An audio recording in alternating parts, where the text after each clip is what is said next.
बार फिर से आप सभी का वेलकम है मेरे एक्सेल दर्शन यूट्यूब चैनल पर। आज मैं फिर से एक बार एमएस एक्सेल के अंदर न्यू शॉर्टकट कमांड लेकर आया हूं। जब आप एक्सेल पर काम करेंगे तो आपको ये कमांड ज़रूर काम आएंगी। तो चलिए दोस्तों, वीडियो को हम स्टार्ट करते हैं। पहली जो शॉर्टकट कमांड है कंट्रोल प्लस टाइल, फॉर्मूला को दिखाने के लिए प्रयोग करना। मेरे पास यहाँ पर एक स्टूडेंट की मार्कशीट है जहाँ पे बच्चों का रिकॉर्ड है। मैं कीबोर्ड से कंट्रोल प्लस टाइल में जैसे ही प्रेस करता हूँ तो आप देखेंगे आपकी जो शीट है जहाँ पर भी उसमें फॉर्मूले लगे हुए हैं वो आपको दिखने स्टार्ट हो जाते हैं। दोबारा से आप इस की को फिर से प्रेस कर देंगे तो आपका जो डेटा है फिर से वो नॉर्मल मोड में आपको दिखाई देने लगेगा। जब भी आपको शीट में लगे हुए फार्मूले को शो कराना है तो उसके लिए कंट्रोल के साथ आप टाइल की जैसे ही प्रेस करेंगे तो आपको यहाँ पर सारे के सारे अप्लाई किए हुए फंक्शन आपको दिखाई देने लगेंगे। उसके बाद नेक्स्ट जो शॉर्टकट्स है control plus 1 format cell dialog box open करना। अब मान लीजिए दोस्तों मुझे अपने इस डेटा को नंबर फॉर्मेट अप्लाई करना है या डेसिमल मुझे यहाँ अप्लाई करने हैं, तो मैं सबसे पहले उस डेटा को सेलेक्ट हम कर लेंगे जिसको हमें फॉर्मेट अप्लाई करना है। कीबोर्ड से कंट्रोल 1 प्रेस करेंगे तो आप देखेंगे यहाँ पे फॉर्मेट सेल का ही डायलॉग बॉक्स ओपन हो गया है। आप चाहते हैं कि बॉर्डर अप्लाई करना है, फॉन्ट का साइज कम ज़्यादा करना है। जैसे मैं फॉन्ट का साइज यहाँ से 14 कर देता हूँ। बॉर्डर में यहाँ पे आउटसाइड और इनसाइड बॉर्डर अप्लाई कर देता हूँ। और यहाँ पर अन्य ऑप्शन और भी हैं, जैसे आपको अलाइनमेंट देना है तो अभी मैं इसे यहाँ पे ओके कर देता हूँ। तो आप देखेंगे आपका जो सेलेक्ट रेंज का जो डेटा था उस पर यहाँ पर बॉर्डर भी अप्लाई हो गया है और आपके डेटा का जो फॉन्ट का साइज है वो भी यहाँ पर बढ़ गया है। यहाँ पे अन्य ऑप्शन और भी इसके अंदर हमें दिए हुए हैं, जैसे मुझे अपने इस हेडिंग को अलाइनमेंट देना है तो कंट्रोल 1 हम क्लिक करेंगे तो आप देखेंगे यहाँ पर अलाइनमेंट का एक टैब यहाँ पे आपको दिखाई देगा। और यदि आप इसे अलाइनमेंट देना चाहते हैं, जैसे मैं इसे 45 डिग्री पर अलाइन देना चाहता हूँ और border inside and outside border में अप्लाई करेंगे यहाँ से, और मैं ओके पर जैसे ही क्लिक करता हूँ तो आप देखेंगे यहाँ पर जो आपका डेटा है वो 45 डिग्री पर अलाइन यहाँ से हो जाता है।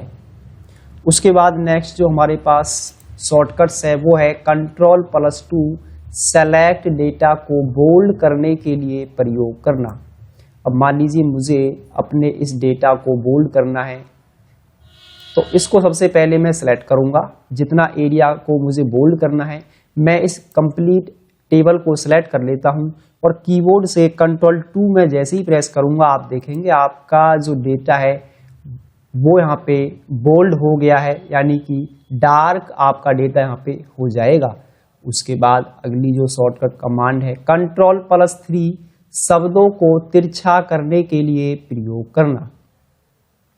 अब मैं अपने इस डेटा को इटैलिक करना चाहता हूँ तो सबसे पहले मैं इसको सिलेक्ट करूंगा और कंट्रोल के साथ 3 हम जैसे ही प्रेस करेंगे तो आप देखेंगे आपके जो यहाँ पे कंटेंट है वो आपको थोड़ा सा राइट की तरफ तिरछा आपको दिखाई देने लगेगा।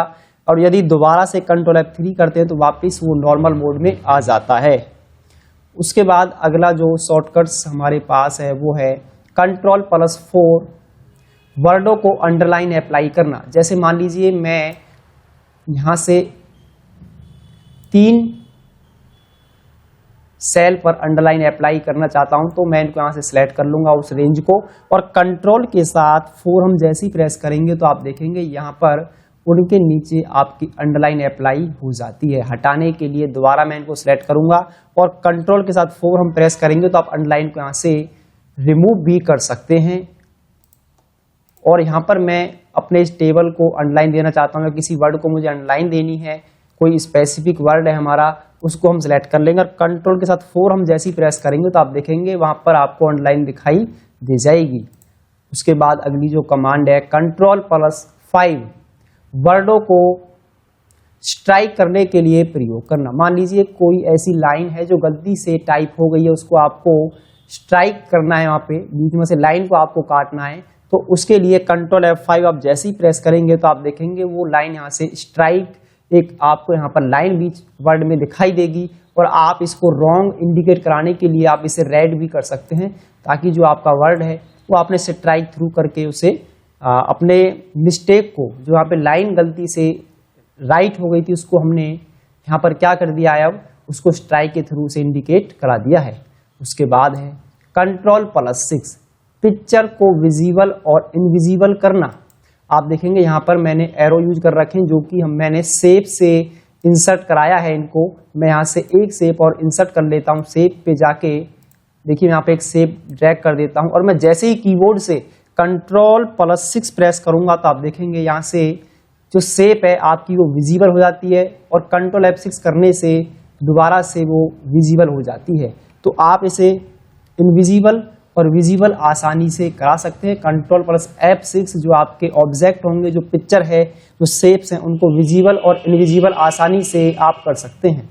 उसके बाद है Ctrl+9 रो को छिपाने के लिए। जैसे मान लीजिए अब मुझे अपनी मार्कशीट के अंदर से पहले वाला जो हेडिंग है उसको यहाँ से छिपाना है, हाइड करना है। मैं कंट्रोल के साथ 9 प्रेस करूंगा तो आप देखेंगे आपकी जो रो है यहाँ से वो हाइड हो चुकी है। और दोबारा से रो को वापस लाने के लिए आप सीट को यहाँ से सिलेक्ट कर लें और Ctrl+Shift+9 दोबारा प्रेस करेंगे तो आपकी जो रो हाइड हो गई थी वो यहाँ पर वापस आपको दिखाई देने लगेगी। उसके बाद अगला जो शॉर्टकट्स है, Ctrl+0 कॉलम को छिपाने के लिए। मान लीजिए मेरे यहाँ पे अकाउंट्स नंबर हैं जो मुझे किसी को नहीं दिखाने हैं, वो मेरी सीट में रहेंगे, पर उनको मैं यहाँ पे छिपा भी सकता हूँ। तो जैसे मान लीजिए मेरा ये जो डेटा है थोड़ा कॉन्फिडेंशियल है, तो उसको क्या करेंगे हम, सबसे पहले उनको हम सिलेक्ट कर लेंगे बिल्कुल टॉप से, और Ctrl+0 में जैसे ही प्रेस करूंगा तो आप देखेंगे यहाँ पर जो आपके द्वारा सेलेक्ट हुए कॉलम थे वो यहाँ पर आसानी से हाइड हो जाते हैं। तो दोस्तों आज की वीडियो में आपने कुछ महत्वपूर्ण शॉर्टकट्स के बारे में सीखा है, जिनका प्रयोग आप करेंगे तो आप अपने काम को और तेजी से स्मूथली कर सकते हैं। Thanks for watching my YouTube channel.